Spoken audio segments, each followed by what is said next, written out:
Welcome back to Unsolved Mysteries. Our case tonight is not about a ghost ship or a mythical creature. It is about pure, brutal political power.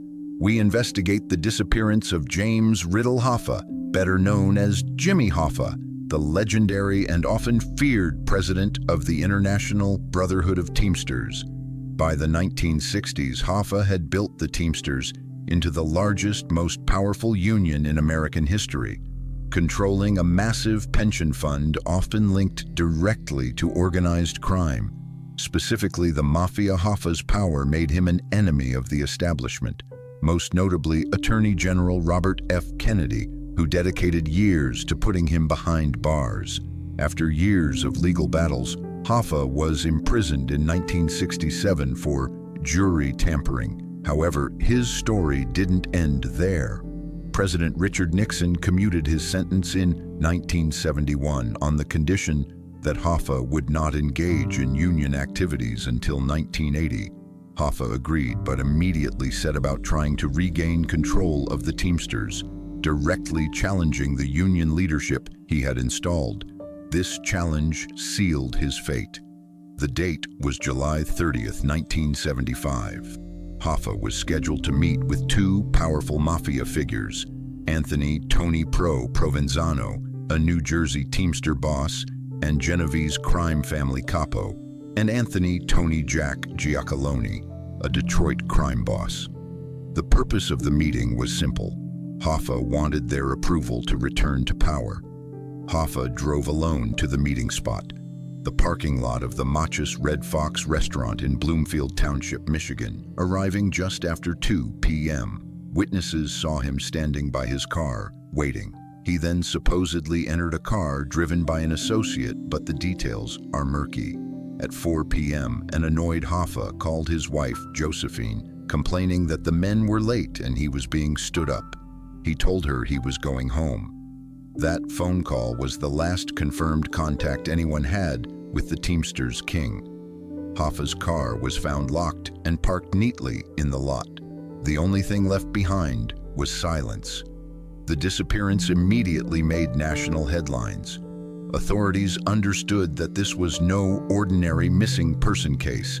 It was a political earthquake orchestrated by organized crime. The FBI launched one of the most intense and expensive investigations in its history. They found Hoffa's car contained hair and carpet fibers linked to Frank the Irishman Sheeran, a longtime Hoffa associate and alleged hitman for the Mafia. Crucially, the FBI focused on a handful of key individuals, most notably Salvatore "Sally Bugs" Briguglio, a known Provenzano hitman who was seen near the restaurant that afternoon.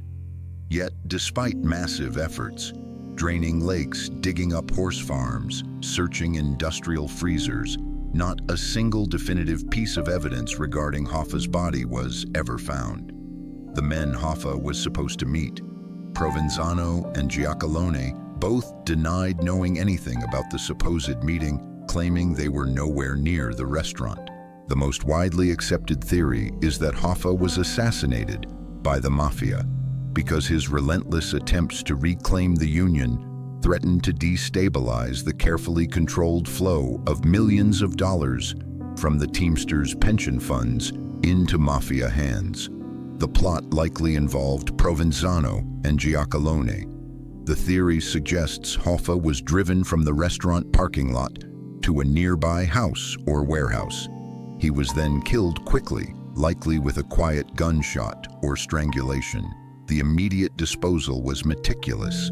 The killers had mere hours to hide the body before the FBI saturation began. This theory is supported by the deathbed confession of hitman Frank Sheeran, who claimed he drove Hoffa to a Detroit house and shot him there, then had the body cremated. However, physical evidence found in the house Sheeran claimed was the murder site later contradicted his account, leaving the official hit theory credible, but lacking final physical proof. One of the more enduring gruesome sub-theories involves the use of industrial facilities. Many investigators believe Hoffa's body was either crushed or incinerated almost immediately. One specific location investigated was a massive concrete slab poured under the old Giants Stadium in East Rutherford, New Jersey. This location was owned by a contractor with strong ties to Provenzano. The theory suggests the body was transported quickly, perhaps even placed in a 55-gallon drum, and buried in the concrete foundation during the stadium's construction in the days immediately following the disappearance. Another theory focuses on a specialized Mafia-linked crematorium or incinerator, capable of destroying a body beyond recognition in a matter of hours. This meticulous disposal would explain why decades of searching for bones or a burial site have failed completely. In 1982, Jimmy Hoffa was officially declared legally dead. His disappearance marks the climax of the brutal power struggle between organized labor, the federal government, and the American Mafia. It demonstrated the sheer power of organized crime to execute a public, high-profile assassination and completely erase the evidence, all while facing the full resources of the FBI. The enduring mystery of where Jimmy Hoffa is buried has become part of American folklore. The case remains a permanent black mark in the history of American law enforcement, representing the ultimate unpunished act of power. Hoffa's disappearance forever asks the same cold question: how do you make a man so powerful and so famous simply vanish?